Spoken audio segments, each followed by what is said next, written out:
Selamat sejahtera kepada lecturer dan rakan sekalian. Hari ini kumpulan kami akan membentangkan tentang organisasi budaya dan struktur. Pertama sekali, saya memperkenalkan ahli kumpulan kami iaitu Xia Yu Kim, Ong Xiao Wen, Xia Kai Zhi, Tang Gyo Sing dan saya Tan Si Yong. Bahagian yang saya bentangkan adalah tentang 8.1 iaitu tentang menyelaraskan budaya, struktur dan amalan sumber manusia iaitu HR untuk menyokong strategi. Bahagian ini, saya akan menerangkan mengapa kejayaan pelaksanaan strategi Filma hanya mungkin berlaku apabila pemimpin menyelaraskan budaya organisasi, struktur dan amalan HR yang betul untuk menyokong strategi. Seperti yang kita semua tahu, menjadi sebahagian daripada kumpulan sangat penting. Jadi apabila kita mencari pekerjaan baru, kita mesti terlibat diri dalam budaya organisasi dengan berbagai cara. Yang pertama, mementingkan imej sendiri. Yang kedua, perhatian kepada orang berkelakuan. Yang ketiga, rangkaian dengan orang dan tanya soalan tentang cara organisasi berfungsi. Yang keempat, dapatkan nasihat dan bukannya maklum balas. Yang kelima, sumbangan lebih kepada syarikat. Melalui kaedah ini, kita dapat memberi sumbangan yang besar kepada Filma. Kerana kaedah ini dapat menjadikan orang dalam kumpulan lebih bersatu dan memahami antara satu sama lain dengan lebih baik. Anda boleh memikirkan budaya, struktur dan amalan sumber manusia sebagai tiga tali yang berasing dan berikat ke dalam satu tali. Tiga tali ini mesti ditenun rapat bersama-sama untuk memacu pelaksanaan strategi yang berjaya. Budaya, struktur dan amalan sumber manusia organisasi tidak beroperasi sebagai sistem individu terbenci. Sebaliknya, faktor-faktor ini membalui satu sama lain dan pemimpin mesti menyelaraskannya supaya ia bersatu untuk menyokong dan mengukuhkan strategi yang tegas. Budaya organisasi bermaksud antaian bersama yang membalui bagaimana kerja dilakukan. Struktur organisasi bermaksud siapa yang melaporkan kepada siapa dan siapa yang melakukan apa.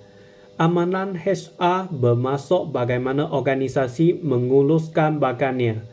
Pemimpin perlulah mewujudkan penjajalan antara budaya, struktur dan amalan HR.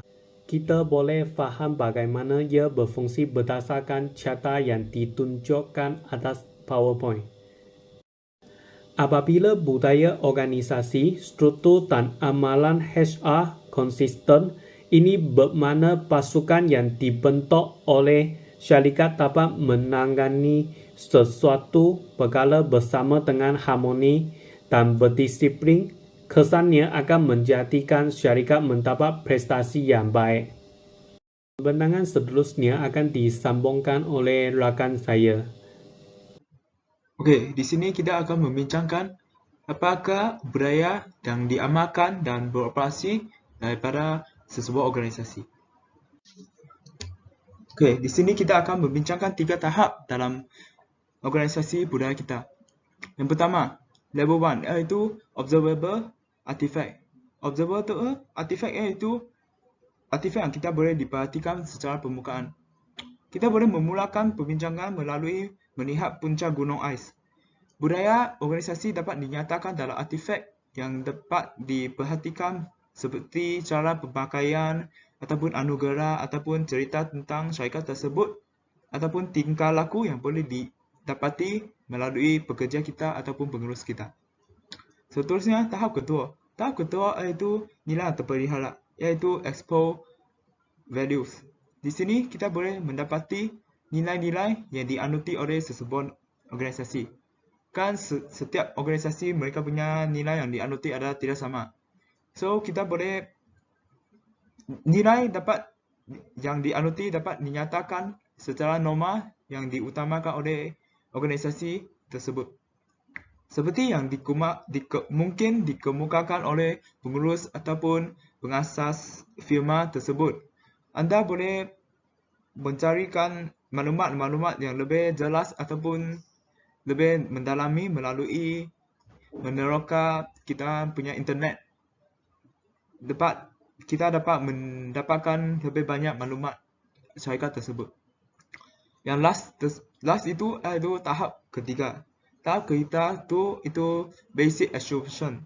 Basic assumption itu andaian asas. Nilai pada tahap tersebut mempunyai kesan yang lebih dalam terhadap setiap tingkah laku kerana ia telah memaklumkan setiap keputusan pada masa lalu organisasi tersebut dan telah terjalin dengan identitinya. Atas sebab yang sama ini, andaian adalah sukar ditapati. Seterusnya, bagaimana kita punya pekerja dapat mempelajari budaya tersebut? Yang pertama, melalui simbol. Simbol adalah objek ataupun tingkah laku yang dapat mewakili sesebuah idea ataupun kuantiti yang diamalkan oleh organisasi tersebut. Dengan budaya tersebut, simbol ialah artifak yang digunakan untuk menyampaikan nilai-nilai yang terpenting yang dianuti oleh sesebuah organisasi. Seterusnya, cerita iaitu melalui peristiwa yang benar. Dengan budaya tersebut, dia selalunya diulang-ulang dan kadang-kadang menekankan pada suatu nilai yang tertentu. Cerita adalah dia dapat menjadikan sejarah lisan dan diceritakan semula oleh ahli-ahli tentang kejadian pada masa tersebut dalam organisasi kita. Seterusnya kan, hero merupakan orang yang mempunyai percapaian terhadap organisasi kita. Selalunya, orang tersebut mempunyai pencapaian yang tinggi ataupun telah membuatkan perkembangan yang besar terhadap kepentingan organisasi kita. Okey, seterusnya, Rites and Ritual merupakan aktiviti ataupun upacara yang mempunyai pencapaian yang tinggi terhadap kehidupan organisasi kita. Ritual merupakan pergerakan biasa kepada amalan yang bermakna ataupun simbolik. Corak yang berulang dapat diramalkan dan menghiburkan kita dan memberikan isyarat kepada kita bahawa kita adalah sebahagian daripada sesebuah organisasi. Ialah sekali, organisation, socialization.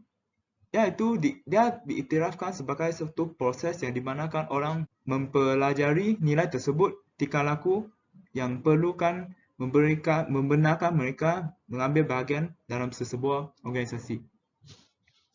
Seterusnya, kita ada 4 jenis budaya culture. Kita boleh nampak melalui empat jenis. Yang pertama, clan.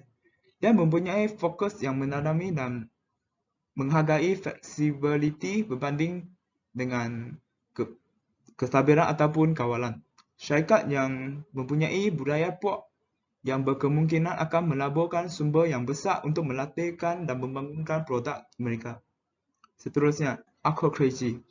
Dia mempunyai fokus rolan dan mementingkan flexibility. Penciptaan produk dan perkhidmatan yang baru atau yang inovatif adalah sangat penting bagi budaya tersebut. Acrocracy ditubuhkan untuk mengalahkan pekerja menjadikan seseorang pekerja yang kreatif dan dapat menyesuaikan diri dalam organisasi secara cepat. Seterusnya, budaya market iaitu budaya pemasaran. Budaya pemasaran itu mempunyai tumpuan yang sangat kukuh dan mementingkan kestabilan dan kawalan sesebuah organisasi. Syarikat yang mempunyai budaya pasaran tersebut dapat menggunakan motivasi kompetitif pekerja untuk menguntungkan kewangan ataupun mencapai matlamat dan mendapatkan sebahagian pasaran untuk organisasi kita. Yang akhir sekali, hierarki. Budaya hierarki ini mempunyai fokus yang dalaman dan amat menghargai kestabilan dan atas flexibility. Secara ekstrim, budaya demikian dapat dilihati melalui syarikat, mungkin sesebuah syarikat yang lebih mementingkan kecekapan ataupun keseragaman daripada pekerjaannya. Seterusnya, kenapa budaya-budaya yang saya menyatakan adalah sangat penting?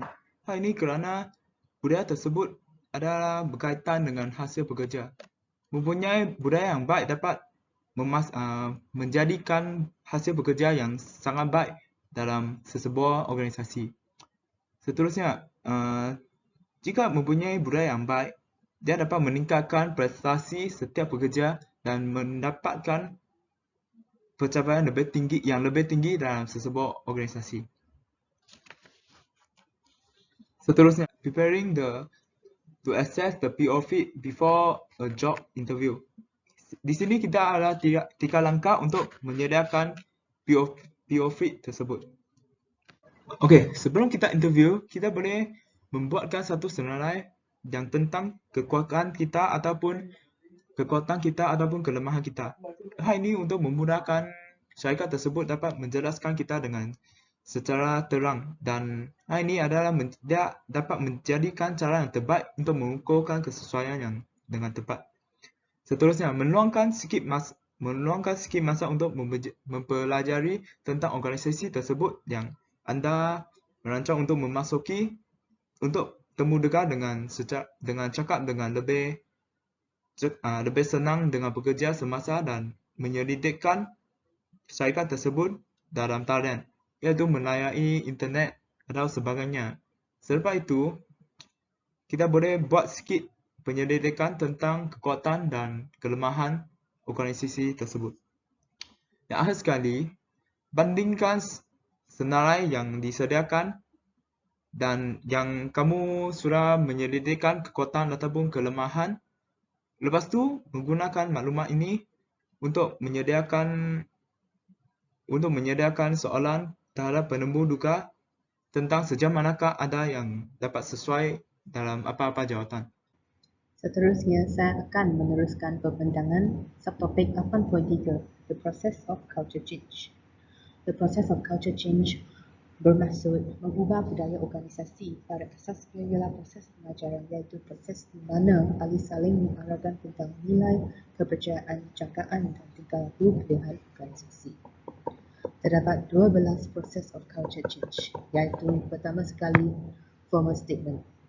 Formal statement merupakan satu cara untuk menanamkan budaya adalah dengan mengubah pernyataan rasmi sedia ada tentang falsafah, misi, visi dan nilai organisasi. Kedua, slogans and sayings. Slogan and sayings merupakan satu lagi cara untuk mencipta budaya korporat yang lebih diingini adalah dengan menyatakannya dalam bahasa syarikat, slogan, pepatah dan akronim. Ketiga, rites and rituals. Rites and rituals mewakili aktiviti dan upacara yang dirancang dan tidak dirancang yang digunakan untuk meraihkan peristiwa atau pencapaian penting. Keempat, stories, legends and myths. Stories ialah naratif tentang peristiwa sebenar yang berlaku dalam organisasi dan membantu melambangkan misi serta nilainya kepada pekerja.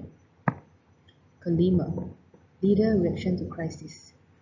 Leader reaction to crisis merupakan cara pengurus atasan bertindak balas terhadap insiden kritikal dan krisis organisasi menghantar mesej budaya yang jelas. Keenam, role modeling, training and coaching. Ini merujuk kepada banyak syarikat menggunakan latihan berstruktur untuk menyampaikan pengenalan yang mendalam kepada nilai organisasi mereka. Mereka menggunakan program bimbingan atau tunjuk ajar yang menyediakan pekerja dengan sokongan model peranan. Yang ketujuh, iaitu physical design. Physical design merupakan merujuk kepada organisasi sentiasa mencuba untuk mencari susun atau pejabat yang terbaik yang akan menggalakkan produktiviti pekerja. Kelapan, rewards, titles, promotions and bonuses. Ini adalah antara tunjang terkuat yang boleh digunakan oleh organisasi untuk membenamkan atau mengubah budayanya. Hal ini kerana orang ramai mempunyai keinginan yang kuat untuk diberi ganjaran dan insentif memenuhi keperluan ini. Seterusnya, organizational goals and performance criteria.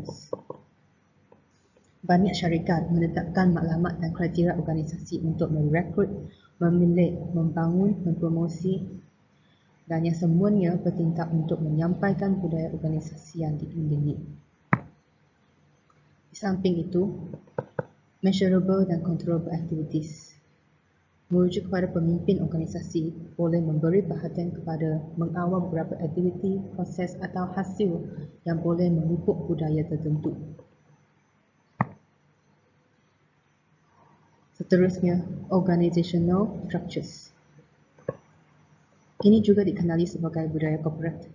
Ditarifkan sebagai set andaian tersirat yang dikongsi dan diambil mudah yang dipegang oleh kumpulan yang ada yang menentukan cara ia melihat, berfikir dan bertindak balas terhadap berbagai persekitarannya.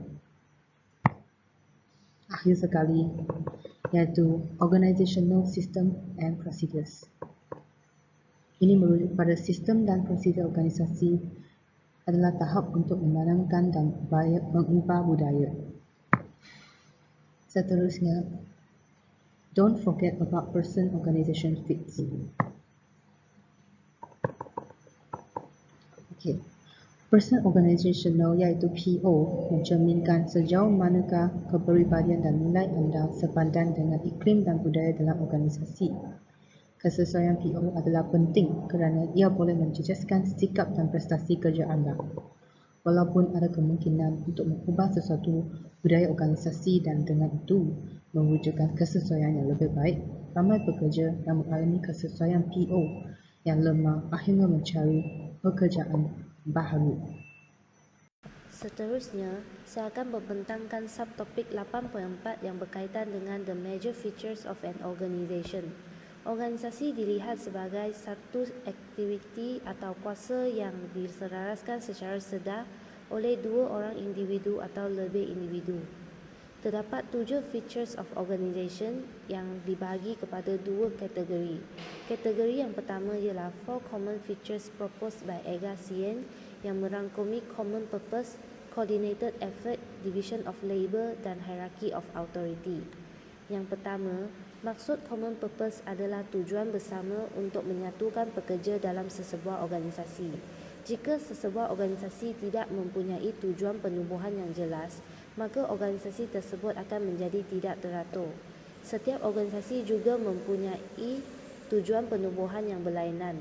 Oleh itu, setiap pekerja dalam organisasi harus mengetahui dan bersetuju dengan tujuan yang telah ditetapkan supaya visi, misi dan objektif organisasi dapat dicapai. Yang kedua, coordinated effort ialah usaha selaras untuk bekerjasama mencapai tujuan bersama. Individu tidak boleh membuat segala-galanya sendiri. Oleh itu, individu akan dibahagikan dalam kumpulan dengan cara penyelarasan yang berbeza untuk menyiapkan sesuatu tugasan. Yang ketiga ialah division of labor, iaitu pembahagian buruh. Pembahagian buruh boleh dibuat menurut pengurusan kerja yang jelas. Setiap pekerja harus disusun mengikut kemahiran mereka dan beban kerja yang seragam. Yang keempat ialah hierarchy of authority, iaitu rantaian perintah. Rantaian perintah merupakan satu mekanisme kawalan untuk memastikan pekerja yang betul melakukan perkara yang betul dalam masa yang betul.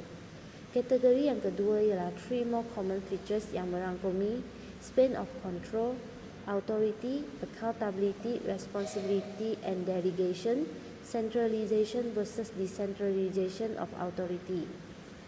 Span of control yang bermaksud jangkauan kawalan, iaitu merujuk kepada bilangan orang yang melaporkan terus kepada pengurus tertentu. As you guys can see the right side, there are 2 types of organization hierarchy. So for the tall organization will use narrow span of control, while for the flat organization will use wide span of control.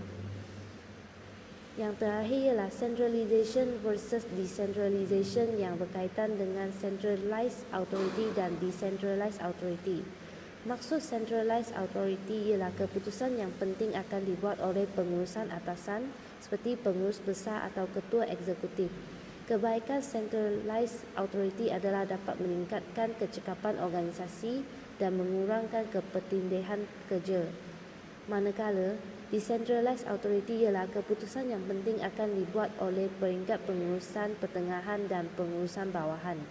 Kebaikan decentralized authority adalah dapat keputusan dibuat dengan baik dengan cepat dan meningkatkan fleksibiliti dan kecekapan organisasi. Seterusnya, Organization chart boleh dibahagikan kepada vertical hierarchy of authority dan horizontal specialization. Vertical hierarchy are based on who reports to whom, and the horizontal specialization are based on who specialize in what work. Seterusnya, saya akan menyambung pembintangan dengan subtopik 8.5 iaitu 8 type of organizational structure. Struktur organisasi yang tepat membantu pekerja dan organisasi melakukan lebih baik, dan struktur yang tepat untuk organisasi tertentu dapat berubah ketika organisasi berkembang. Reka bentuk organisasi boleh dikelompokkan kepada 3 kategori.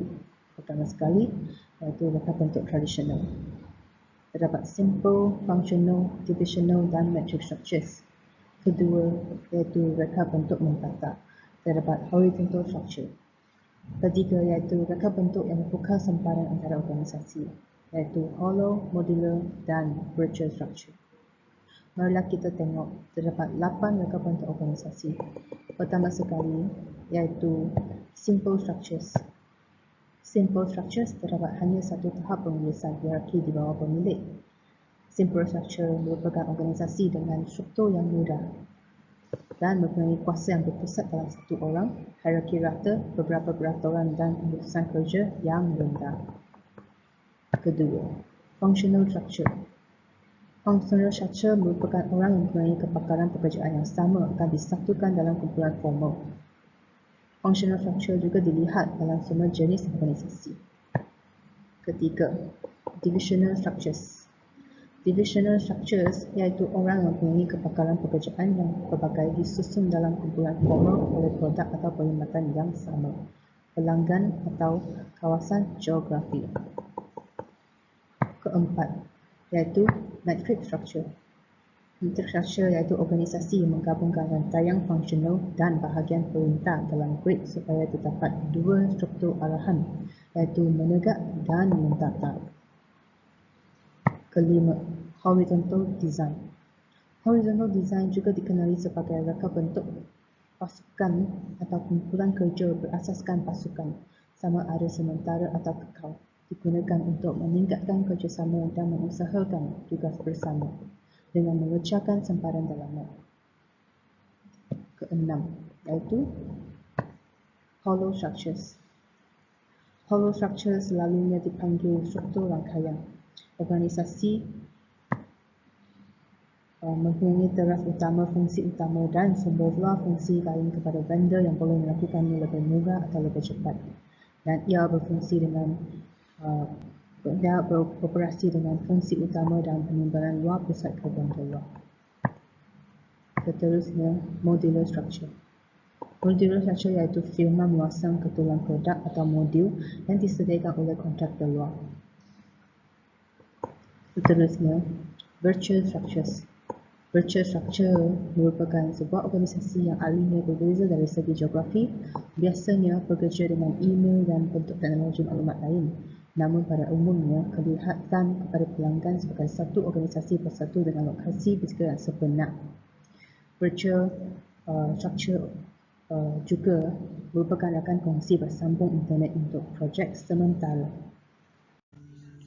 Seterusnya, saya akan membincangkan bab 8.6 iaitu Career Corner, Managing Your Career Readiness. Career Corner di sini bermaksud sudut kerjaya dan Managing Your Career Readiness di sini bermaksud menguruskan kesediaan kejayaan anda.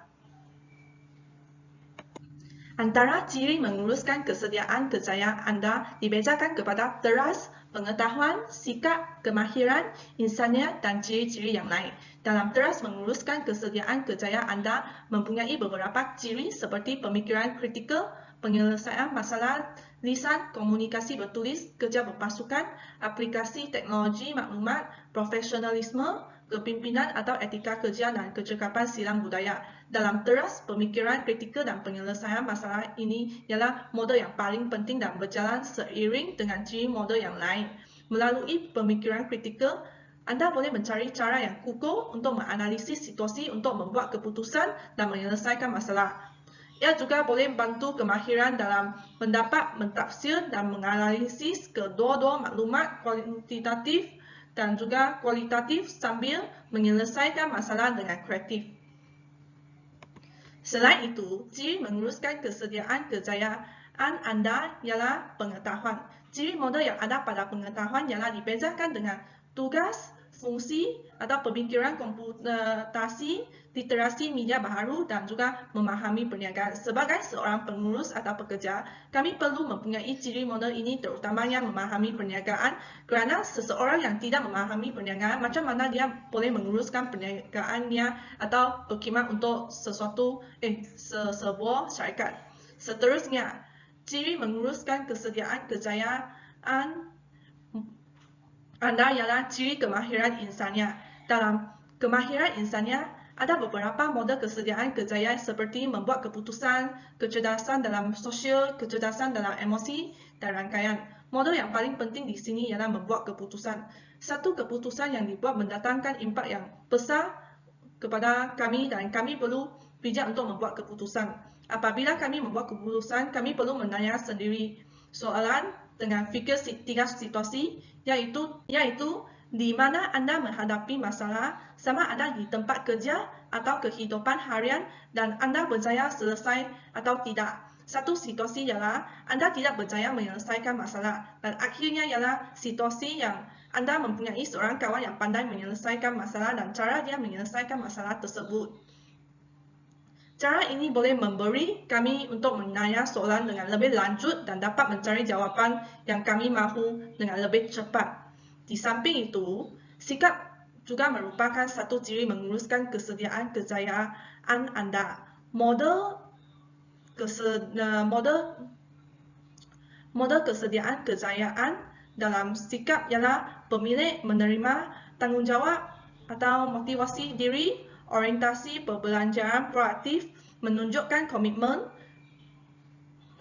pendekatan positif dan juga pengurusan kejayaan. Seseorang yang mempunyai sikap yang tanggungjawab akan lebih disenangi oleh pengurus syarikat dan sikap ini adalah penting untuk semua orang. Semua syarikat akan mengubah pekerja yang dengan melihat sikap pekerja tersebut dulu. Akhir sekali, ciri-ciri model yang lain dalam menguruskan kesediaan kejayaan Anda ialah ketahanan, kebersesuaian, kesedaran diri, orientasi perkhidmatan, keterbukaan untuk berubah, dan efikasi kendiri umum. Ciri-ciri ini juga adalah penting kerana contohnya seseorang yang bertahan dan sangat mudah untuk sesuaikan diri dalam syarikat boleh melakukan kerja dengan lebih baik dan boleh mendapat penghargaan daripada pengurus atau bos. Akhir kata, ciri-ciri model kesediaan kejayaan yang ada pada Anda adalah sangat penting, terutamanya ialah pemikiran kritikal dan juga penyelesaian masalah. Jika kami mempunyai pemikiran yang kritikal, kami akan menyelesaikan masalah dan membuat keputusan dengan mudah. Sekian, terima kasih.